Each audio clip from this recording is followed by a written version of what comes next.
안녕하세요. 안식일을 맞이하여 하나님의 성전을 찾으신 우리 모든 성도님을 우리 주 예수님 이름으로 환영합니다. 복된 안식일 하나님의 성전에서 우리가 함께 찬양하고 함께 노래하면서 말씀을 살펴보는 이 삶이 우리가 하늘에서도 함께 이어지기를 간절히 바랍니다. 귀한 말씀의 시간, 성서 정결의 약속, 2300주야와 마음성전의 회복이라는 제목으로 말씀을 증거하겠습니다. 시작하는 성경 말씀 다니엘서 8장 14절입니다. 다니엘서 8장 14절 있는 말씀입니다. 다니엘서 8장 14절 다 같이 읽겠습니다. 그가 내게 시작. 그가 내게 이르되 2300주야까지니 그때의 성소가 정결하게 되리라 하였느니라. 성도 여러분, 우리는 지난 시간에 7장을 통해서 역사의 거친 바다에서 솟아오르는 잔인한 내 짐승과 성도를 괴롭게 하던 정치적 작은 뿔의 정체를 확인하였습니다. 그런데 오늘 다니엘 8장에서 다니엘이 마주한 광경은 이전보다 훨씬 더 깊고 본질적인 영적 충격과 깊은 번민, 고민을 안겨줍니다. 다니엘 8장을 살펴보시면 강가에 두 뿔을 가진 강력한 수양이 서 있는 장면을 보게 됩니다. 한 뿔은 다른 뿔보다 길었고 그 긴 것은 나중에 난 것이었습니다.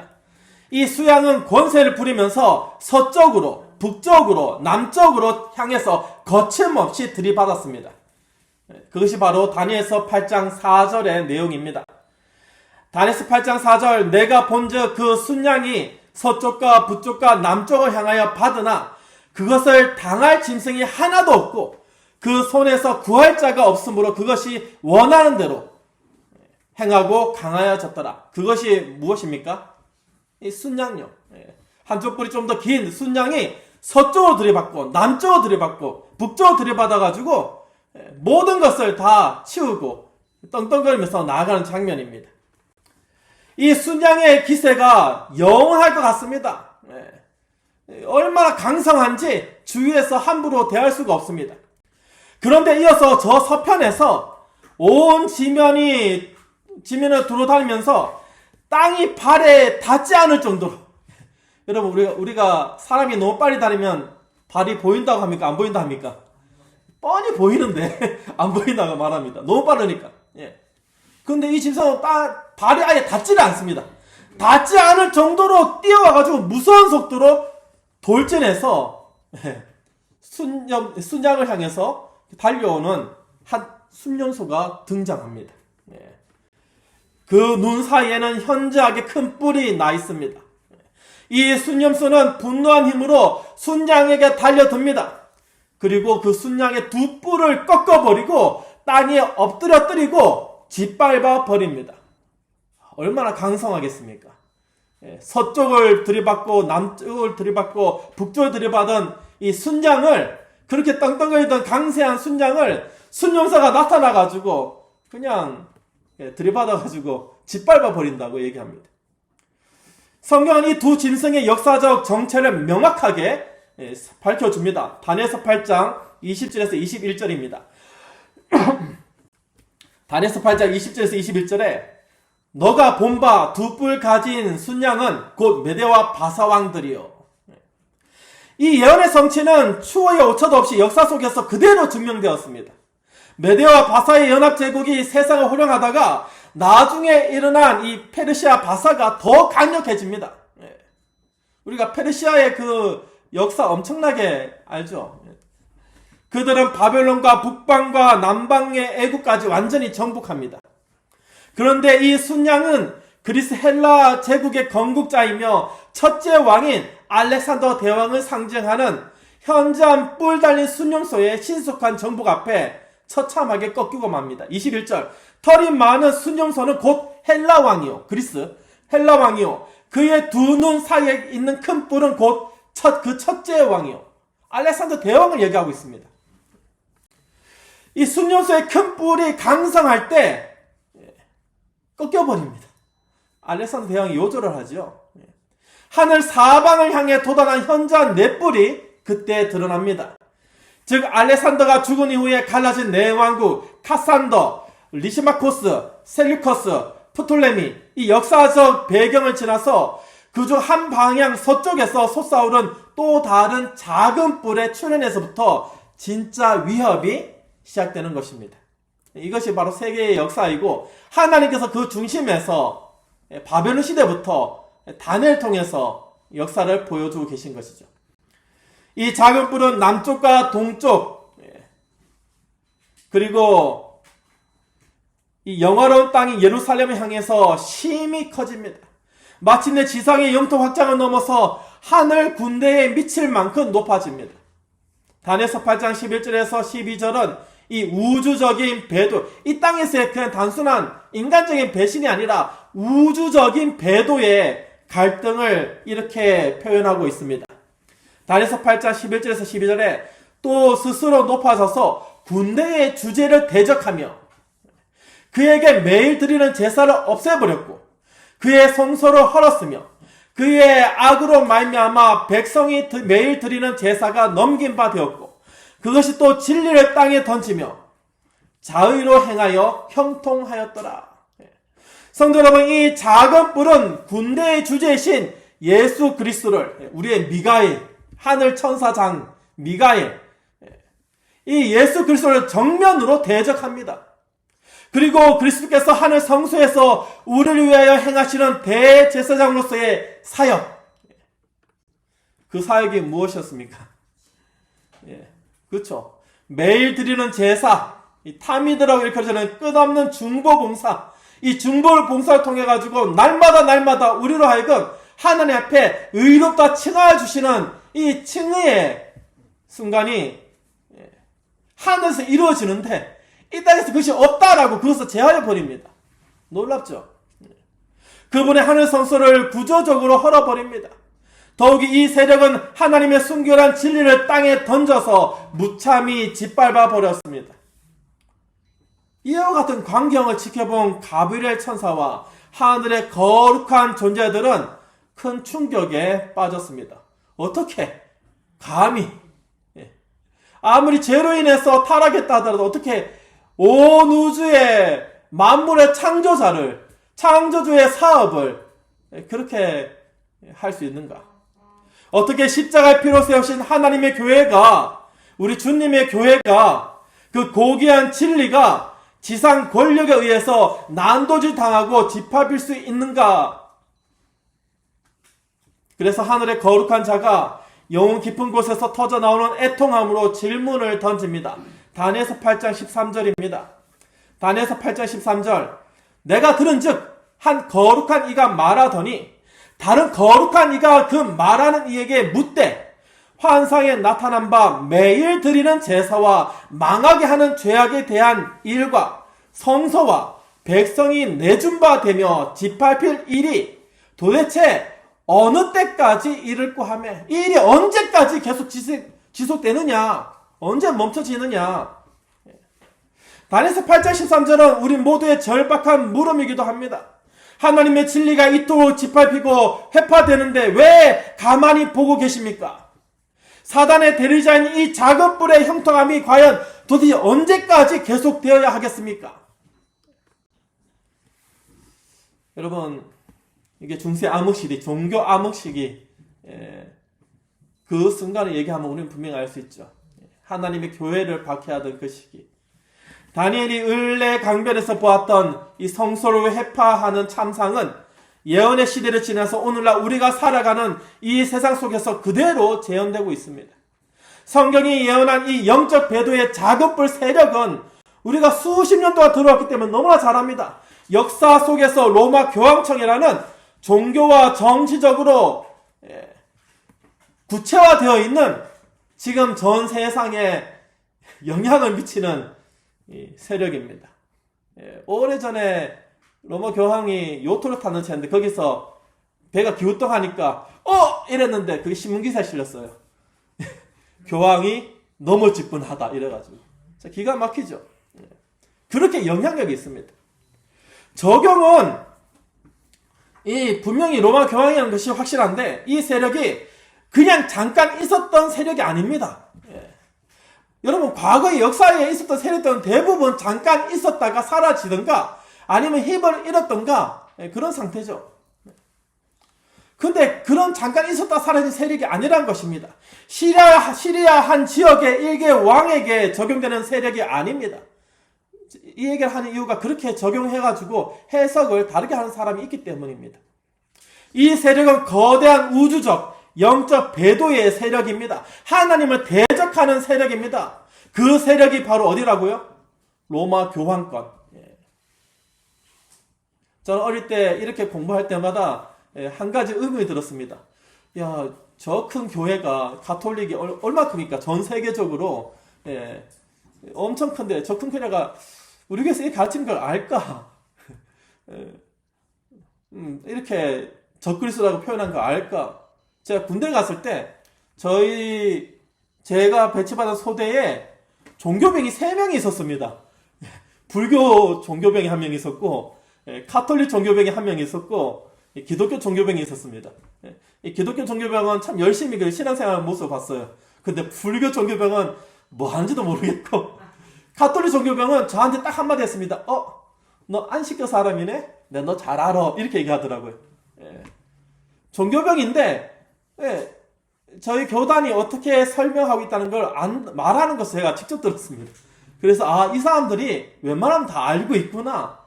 뭐 평신도들은 모른다 하더라도 신부들이나 혹은 그 종교에 종사한 자들은 웬만하면 다 알고 있다는 것입니다. 그 권세가 스스로 지상의 하나님으로 자처합니다. 교회의 황제. 교황이 바로 그 말입니다. 교회의 역사 속에서 하나님의 진리를 땅에 던져가지고 전면적으로 왜곡시킵니다. 그 작은 뿌리, 10개 중에 작은 뿌리 3뿔을 뽑아버리고 엄청나게 땅덩어리다가 잠시 죽은 듯 같았다가 지금 다시 살아나가지고 세상에 영향력을 펼치죠. 그들의 저지를 가장 무서운 죄악은 인간의 전통과 이교의 교리를 교회 안으로 들여와서 하나님의 성서 봉사를 땅에 정착시켜 버렸습니다. 여러분, 우리 주 예수님께서 하늘 지성소에서 무엇을 하고 계십니까? 우리를 중보하고 계시죠. 어떻게 해요? 아버지여, 이 자를 보십시오. 내 피로 이 자가 다 덮었습니다. 이 자는 의롭습니다. 예수님의 보혈 피로 우리를 씻으셔가지고 하나님 앞에 우리를 의롭다 신원하시고 하나님 나라에 합당하다라고 보증하고 계십니다. 예수님께서 지금 하신 일이 그 일입니다. 우리가 이 땅에서 기도를 드릴 때에 예수 그리스도의 이름으로 기도드립니다 라고 하는 이유가 하늘 아버지 앞에 우리 주께서 중보하고 계시기 때문에 예수님을 통해서 우리 모든 기도가 하나님께 다 상달되기 때문입니다. 그래서 우리는 반드시 예수님의 이름으로 기도드리고 예수님의 이름으로 삶을 살고 예수님의 이름으로 말씀을 읽고 성령 하나님의 도우심도 예수님의 이름으로 간구해야지 우리가 도우심을 받습니다. 이 놀라운 하나님의 은혜를 이 가톨릭에서 어떻게 치부했습니까? 여러분, 이 땅에서 권세를 잡은 로마 교황청은 그들은 인간 사제 제도를 고안해가지고 성도들이 하늘 성소에 계신 유일한 중보자 예수 그리스도께 직접 나아가는 길을 전면적으로 가로막습니다. 어떻게 해요? 고해 성서가 있습니다. 여러분, 이 땅에서 가톨릭의 수천만의 가톨릭 성도들은요, 예수님 앞에 나아가서 예수님의 이름으로 죄를 회개하는 것이 아니라 신부에게 나아가, 이 땅의 지식인 신부라는 자들에게 나아가서 죄를 고백하고 고해 성사를 합니다. 고해 성사를 만들었습니다. 교회가. 이 땅의 모든 이들이 필요하는 예수님의 중보, 그 대제사장이신 예수님의 단번에 속죄와 끊임없는 하늘 중보사역의 가치를 완전히 땅에 던져 짓밟아 버린 것입니다. 그뿐만이 아닙니다. 성경에 결코 존재하지 않는 영혼 불멸설을 이교로부터 들어와가지고 사람이 죽으면 곧바로 천국에 간다, 지옥에 간다라고 거짓 복음을 유포합니다. 하나님을 잔인한 폭군으로 오해하게 만드는 영원히 타는 지옥을 정착시켜서 사람이 죽으면은 지옥에 가서 고통받는다라고 소개하고 있습니다. 인간의 행함과 재물로 구원을 살 수 있다는 가짜 복음인, 지금은 그렇게 안 하겠죠. 중세시대의 연옥설과 면죄부를 고안해냈습니다. 그래서 그런 얘기가 있었습니다. 마틴 루터가 이렇게 신부로 하나님의 사업을 한다고 할 때에 하나님 성전에 들어가는 이 가톨릭 성당에 들어가는 그 옆에 궤가 놓여 있는데 그 궤에 가지고 있는 동전을 딱 떨어뜨리면은 동전이 그 입구로 딱 지나가지고 밑에 땅하고 떨어지는 순간 그 영혼이 지옥에서 연옥으로 와가지고 죄를 다 씻어가지고 천국에 간다고 소개를 했습니다. 얼마나 가당치도 않는 말입니까? 성지순례를 가고 고행을 하고 성자들의 상과 이 마리아 상을 숭배하는 인간의 공로를 믿음의 자리에 대체해 놨습니다. 우리 어머니 마리아께 기도하면은 예수님의 어머니시니까 마리아님이 그 얘기를 잘 모아가지고 예수님께 이게 잘 해주면 그래도 어머니 말을 통해서 하는 게 더 낫지 않겠냐고. 여러분, 가톨릭의 만행은 이로 상상할 수 없습니다. 이 모든 일들을 다니엘 8장 12절의 예언대로 진리를 땅에 던지며 자의로 행하여 형통하였더라. 그런데 형통합니다. 이 말씀이 정확히 성취되었습니다. 수많은 그리스도인이 이 배도의 유산 안에서 신앙생활을 하면서도 자신들이 믿는 복음이 얼마나 왜곡되어 있는지조차 인지하지 못하고 있습니다. 교회가 전통적으로 그렇게 가르쳐 왔으니 문제가 없다라고 안일하게 생각합니다. 하나님의 말씀인 성경의 절대적인 권위보다 교회의 전통을 앞세우고 교황의 교서나 유명 지도자의 목소리를 더 우위에 두는 영적 무감각에서 온 세상 교회를 많은 이들이 그 안에서 속으며 살아가고 있습니다. 여러분, 교회의 진리가 아무리 확실해도 교리가 아무리 성경적이어도 스스로 깊이 연구해가지고 그것이 그런가 아닌가 살펴보지 않으면 아무 소용이 없습니다. 여러분, 남은 교회에 있다 해서 다 구원받는 것이 아닙니다. 구원은 나와 하나님 관계가 어떻게 이루어져 있는가? 중보자이신 예수 그리스도 앞에 내가 얼만큼 가까이 나아가 있는가? 어제보다 오늘 얼만큼 가까이 더 나아가 있는가? 구원은 오직 예수 그리스도의 은혜입니다. 나의 소속과 무관하고 나의 믿음과 무관하고 나의 행동과 무관하고 오직 예수 그리스도의 은혜 가운데 가며 예수님을 바라보는 자가 구원을 받습니다. 그런데 이 모든 것을 말살하는 이교의 사상과 인간의 전통, 교회의 전통이 세상의 모든 교회를 뒤덮고 있습니다. 영감의 글 각시대 대전투 389쪽에서 390쪽에는 다음과 같은 증언의 글이 있습니다. 각시대 대전투 389쪽에서 390쪽에 있는 글입니다. 세상과 타협하고 이 시대를 위한 진리에 무관심한 정신은 각 시대의 모든 그리스도교국을 통하여 개신교의 모든 교회들 안에 잠재하여 그 뿌리를 깊이 내리고 있다. 그 교회들은 둘째 천사의 엄숙하고 두려운 선고를 받아야 할 교회들이다. 그러나 그들의 배교는 아직 뭐하지 않았다고요? 절정에 달해 있지 않았다. 아직 절정에 달해 있지 않았다. 그 말은 이제 곧 절정에 달한다는 것입니다.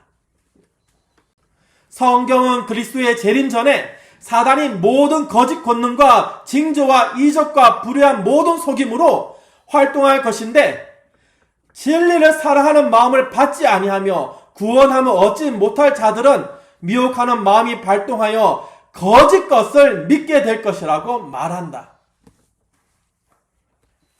여러분, 우리는 때로 이해하지 못하는 순간을 봅니다. 어떻게 사람이 어리석게 정말 저런 거짓을 믿을까? 여러분, 거짓 것을 믿게 된다고 얘기합니다. 이상한 것이 아닙니다. 그런 것을 보고 그런 것이 더 많아지면은 우리는 하나님의 말씀을 더 깊이 살펴봐야 되는구나. 마지막 때가 확실히 더 가까워졌구나. 사단이 자기의 모든 것을 다 발휘하고 있구나. 여러분, 우리는 엘리사 시대 때에 사단이 불을 내리려다가 내리지 못했다는 그런 환희에서 그래서 우리는 발견할 수 있습니다. 사단도 이적을 할 수 있습니다. 하나님 나라의 천사 장이었던 존재인데 그가 하늘에서 내어 쫓겼다고 해서 하나님께서 그 모든 능력을 거두시지 않으셨을 것입니다. 왜냐하면 온 우주의 공의로운 하나님께서 왜 그가 멸해야 되는지 온 우주의 십자가를 통해서 다 밝히셨고 이 땅에서도 공의롭게 행하시는 분이 그대로 두셨을 것입니다. 그러면 우리 앞에 광명한 천사가 나타날 수 있고요. 우리 앞에 죽은 것 같았던 그런 사람을 살리는 것처럼 속일 수도 있고요. 여러분, 사람도 심장이 멈춘 사람을 이렇게 심폐소생술로 깨어나게 합니다. 사단이 그걸 못하겠습니까? 우리가 상상하지 못하는 이적을, 우리가 감당하지 못하는 이적을 눈앞에서 행한다면 여러분, 우리는 내가 뭔가 잘못 알고 있었나? 혹하고 넘어가게 됩니다. 세상은 기적을 쫓고 눈에 보이는 화려한 대성당과 엄숙한 의식에 매료되어 있습니다. 그러나 그 화려한 이면에는 하늘 성소에서 지금도 우리를 위해 피 흘리신 손을 들어서 중보하시는 예수 그리스도의 살아있는 역사가 지금 세상 사람들에게는 완전히 가려져 있습니다. 여러분, 우리가 진리를 들고 가도 그 사람들이 거절한 이유가 여기에 있습니다. 왜 너무 유별하냐 그렇게 얘기하는 이유가 여기 있습니다. 인간의 감정을 자극하는 가짜 복음과 편의주의적 신앙이 판을 치고 있고 진실하게 하나님의 말씀에 따라 살고자 하는 자들은 소외당하고 유별난 자들로 취급을 받습니다. 사단은 거짓 이적과 거짓 기사, 불의의 모든 속임수로 사람들의 눈을 멀게 하고 진리의 사랑을 받지 못하게 만듭니다. 오늘날 거짓 진리를 그렇게 믿는 사람들이 우리가 이해할 수 없을 정도로 맹목적으로 믿는 사람들이 있는 이유가 이것입니다. 이 영적 암흑 속에서 신음하는 지상의 남은 성도들은 참된 하늘의 계획과 하나님의 구원하시는 은혜의 행동을 간절히 부르짖으며 기다릴 수밖에 없는 것입니다. 우리가 할 수 있는 그거죠. 사람이 아무리 해도 사람의 능력 밖의 것은 너무 많습니다. 예전에 그런 얘기 있었죠. 이 걱정 근심에 대해서 한참 설교가 많이 유행되던 때가 있었습니다. 한 15년 전, 20년 전인데 그 대표적 예가 그렇습니다. 사람이 아무리 걱정해도 90%는 내가 아무것도 할 수 없는 거라고. 한 70%는 아무것도 할 수 없고 한 20% 정도는 정말 죽어라 노력해야지 그것을 바꿀 수 있든지 그렇게 하다고. 그런 얘기가 있었습니다. 그러니 우리가 할 수 없는 상황에서 우리가 할 수 있는 것은 무엇입니까? 하나님, 우리를 도와주시옵소서. 우리에게 약속하신 성령 하나님을 보내주시옵소서. 성령께서 우리를 주관하여 주시옵소서. 기도밖에 없습니다. 간절히 성령의 역사를 기다릴 수밖에 없는 것입니다. 인간의 배두가 극에 달하고 진리가 땅바닥에 내팽개쳐진 그 절망의 순간에 역사의 주관자이신 하나님께서 직접 개입하셔서 하나님의 그 당신의 위대한 구원을 선포하십니다. 천사의 애달픈 질문에 대해서 군대의 주제신 예수 그리스도께서 친히 답변을 주십니다. 다니엘서 8장 14절의 말씀을 우리가 다 같이 읽겠습니다. 다니엘서 8장 14절, 그가 내게 이르되, 시작. 그가 내게 이르되,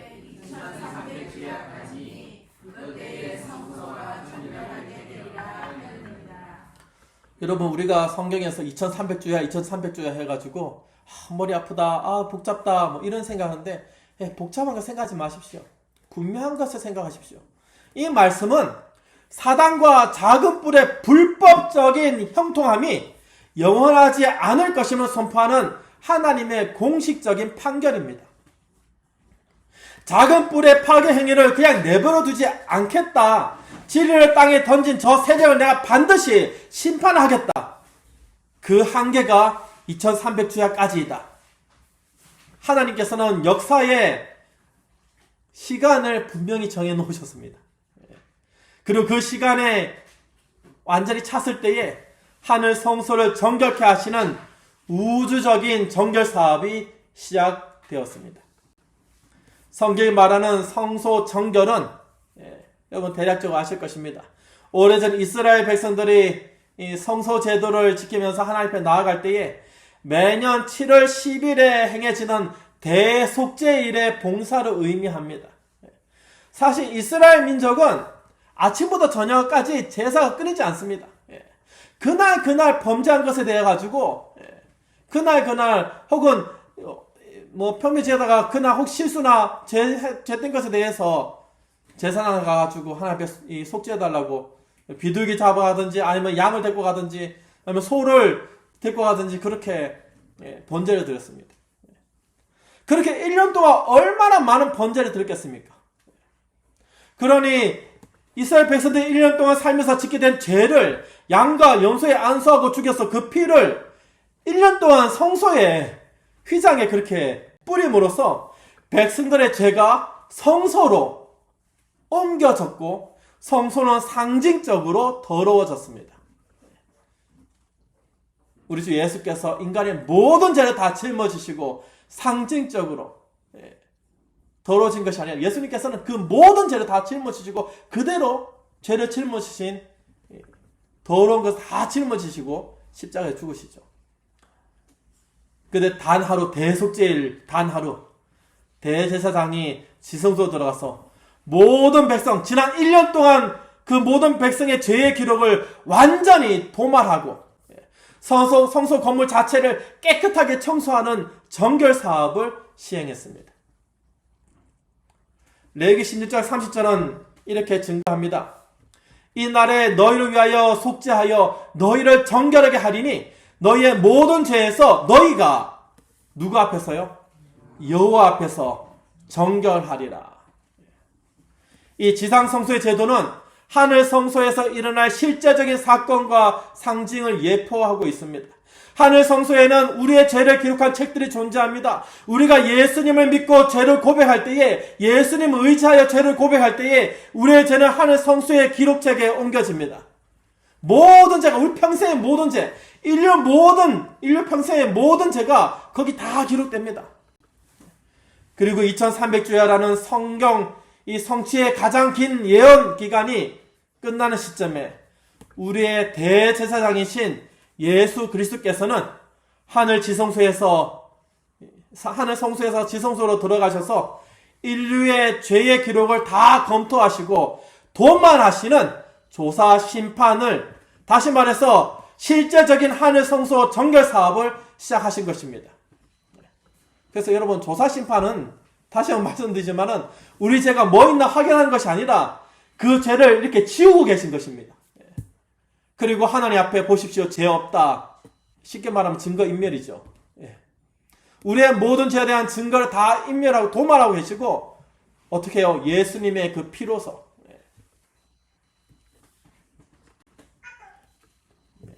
카톡이 왔습니다. 다니엘서 7장 10절에 보면은 심판을 베푸는데 뭐가 펴 있더라고요? 책들이 펴 놓였다라는 그 광경이 다니엘서 8장 14절에서 성소가 정결하게 함을 입으리라는 구체적인 대속죄의 봉사로 확증되는 것입니다. 하나님께서 무조건 죄를 덮어두시는 분이 아닙니다. 죄는 반드시 대가, 여러분 죄의 대가가 뭡니까? 사망이라. 세상은 사망이라. 온 우주와 천사들 그리고 고소하는 사단 마귀 앞에서 하나님의 백성들이 참으로 회개하였고 죄를 버렸고 그리스도의 의의 옷을 입었음을 책들을 펴서 공식적으로 입증하는 것입니다. 그것이 조사 심판입니다. 그것이 하늘 성소에서 우리를 위해서 우리 주 예수께서 하나님 아버지 앞에서 우리의 이름으로 예수님의 그 보혈의 피로 보증하고 계신 것입니다. 영감의 그 각시대 대전투 422쪽에 있는 글입니다. 각시대 대전투 422쪽. 예언의 말씀의 빛을 따른 사람들이 깨달은 바와 같이 2300주야가 마치는 1844년에 그리스도께서 세상에 오시는 것이 아니라 우리 재림교회의 초창기에 있었던 대실망이 된 얘기죠. 일단 오신다고 생각했었는데 그것이 아니라 당신의 재림의 준비로 속죄 사업을 마치기 위하여 하늘 성소의 지성소에 들어가셨다. 2300주야의 끝인 1844년에 지상 성소의 정결이 표상한 하늘 성소의 정결 사업이 시작되었습니다. 지금 우리 주께서 날마다 우리 죄를 다 깨끗하다 다 도말하시면서 하나님 앞에 보십시오. 이 자는 깨끗합니다. 하나님 나라에 합당합니다. 신원을 하고 계시는, 그래서 날마다 칭의가 의롭다 칭해 주신 것이 이루어지고 있는 순간입니다. 이 사업은 기록책들을 조사하는 심판을 포함하고 있습니다. 왜요? 도말하기 위해서. 대제사장 그리스도께서 지성소에 들어가셔서 당신의 피를 의지하여 참되게 회개한 자들의 죄를 도말하시는 이 사업은 온 우주 앞에 하나님의 공의와 자비를 입증하는 위대한 행동입니다. 2300주의 예언의 종착점인 1844년 이후 우리는 인류 역사의 마지막 대속죄일 기간을 통과하고 있습니다. 은혜롭게도 우리가 할 수 있는 것은 아무것도 없습니다. 다 우리 주께서 다 하십니다. 우리 주께서 행하신 거기에 우리가 참여만 하면 되는 것입니다. 그냥 발만 같이 숟가락만 얹으면 되는 것입니다. 하나님께서는 지금도 이 순간에도 살아계셔서 인간의 유전과 거짓 복음으로 가득 찬 이 세상 속에서 하나님의 남은 백성들을 불러 모으시고 그들의 심령을 깨끗게 하시는 정결 사업을 지금도 계속 행하고 계십니다. 언제까지요? 오실 때까지. 이 세상에서 일어나는 하나님의 역사는 거창한 인간의 영웅주의나 대형 교회의 힘으로 나타나지 않습니다. 연약하지만 하나님의 말씀을 사랑하고 성소의 진리를 붙드는 평범한 성도들의 삶 가운데서 성령 하나님의 세미한 음성으로 역사하시는 것입니다. 여러분을 통해서 역사하신다는 것입니다. 우리가 죄를 깊이 뉘우치고 인간, 신부나 지상의 제도가 아닌 하늘 지성소에 계신 대제사장 예수 그리스도께 믿음으로 나아갈 때 하나님께서는 우리의 마음 성전을 더럽히고 있던 세상의 탐욕과 거짓과 배도의 죄악들을 깨끗하게 쓸어내십니다. 사도 바울은 고린도전서 3장 16절에서 엄숙하게 다음과 같이 선언합니다. 너희는 너희가 하나님의 성전인 것과 하나님의 성령이 너희 안에 계시는 것을 알지 못하느냐. 과거 종교개혁시대의 마틴 루터와 칼빈, 웨슬리 같은 신실한 종들을 통해서 진리의 횃불을 밝히셨던 하나님께서는 오늘 이 마지막 시대에 예언의 성취를 깨닫고 지성소 멜기세덱의 봉사를 바라보는 하나님의 백성들을 통해서 동일한 개혁의 역사를 이루고 계십니다. 늦은비 성령의 역사를 동일하게 역사하고 계십니다. 이것은 우리의 능력이 아닙니다. 우리의 불완전함에도 불구하고 우리를 붙드시는 사단의 고소에 당당히 맞설 수 있는 우리 주 예수 그리스도의 품성으로 변화시키시는 하나님의 전적인 은혜의 역사입니다. 우리는 그 감사를 붙들고 사는 것입니다. 지상성소가 더러워졌을 때에 백성들이 대속죄일에 스스로를 괴롭게 하며 마음을 살폈던 것처럼 오늘날 하나님께서는 우리로 하여금 매일 성경을 연구하고 기도에 무릎을 꿇게 하심으로써 우리의 영혼의 상태를 조사하고 정결케 하십니다. 하나님은 강요하시는 분이 아닙니다. 하나님은 인격적인 사랑으로 우리 마음의 문을 두드리시면서 하늘 성소가 정결케 되는 이 엄숙한 때에 우리의 마음 성전도 함께 정결케 되기를 호소하고 계십니다. 우리 마음에 성령께서 거하도록 하시기 위하여 말씀을 우리에게 주신 것입니다. 사단은 이 땅에 던져버린 하늘 성소의 진리, 즉 예수 그리스도의 유일하신 대제사장적 중보와 대속죄일의 기별을 이 어두운 세상 가운데서 다 안 보이게 어떻게든 감추려고 노력하고 있습니다. 우리 재림교회가 이것을 그렇게 증거하고 그렇게 여러분 100년 동안 이렇게 외쳐왔으면 그래도 아름아름 좀 전달돼야 되지 않겠습니까? 여러분 사단이 얼마나 노력하는지 아직까지 이 기별이 교회 안에만 머무르고 있습니다. 우리에게 주신 새 천사의 기별, 영원한 복음을 우리가 들고 나가서 인간의 전통과 오류에 묶여있는 수많은 영혼을 참된 하늘 성소의 은혜로 인도해야 되겠습니다. 사랑하는 성도 여러분, 하늘 지성소의 책들에 기록된 우리의 이름 옆에 우리 주 예수 그리스도의 보혈의 공로가 도말과 승리로 기록될 수 있도록 오늘 이 시간 우리의 온 마음을 주님께 드리기를 간절히 바랍니다. 사람의 가짜 복음을 거절하고 인간의 전통을, 교회의 전통을 거절하고 매일의 삶 속에서 죄를 승리하며 순종의 거룩한 열매를 맺음으로 성소 정결의 위대한 역사에 동참하는 정말 신실한 하나님의 백성이 되시길 간절히 바랍니다. 그리고 우리가 기도해야 되겠습니다. 그리고 우리가 한 영혼을 초대해야 되겠습니다. 여러분, 이와 같은 기회가 우리가 느리지는 않습니다. 해라고 할 때 우리가 한번 도전해보는 것, 할 수 없는 나의 모습을 보는 것이 아니라 능력을 주시는 하나님의 은혜와 성령 하나님의 역사를 기대하시고 행하시길 바랍니다. 그래도 거절하면은 사도 바울은 그랬죠. 발에 먼지를 털고 돌아서라고. 매달릴 필요 없습니다. 하나님의 복음을 씨 뿌리듯 나눠주면 되는 것입니다. 이 놀라운 역사에 우리를 의롭다 칭하여 주시는 하나님의 은혜 가운데 초대하는 그 역사에 우리 모두가 힘써 참여해야 되겠습니다. 주께서 오신 날이 참 가깝습니다. 하늘의 은혜의 시기가 맞춰지고 이 땅에 주께서 오시는 그 순간 기쁨으로 우리 모든 성도님들과 성도님들이 사랑하는 모든 이들이 우리 아버지 하나님을 뵙게 되기를 간절히 바라며 이 시간 말씀을 줄이겠습니다.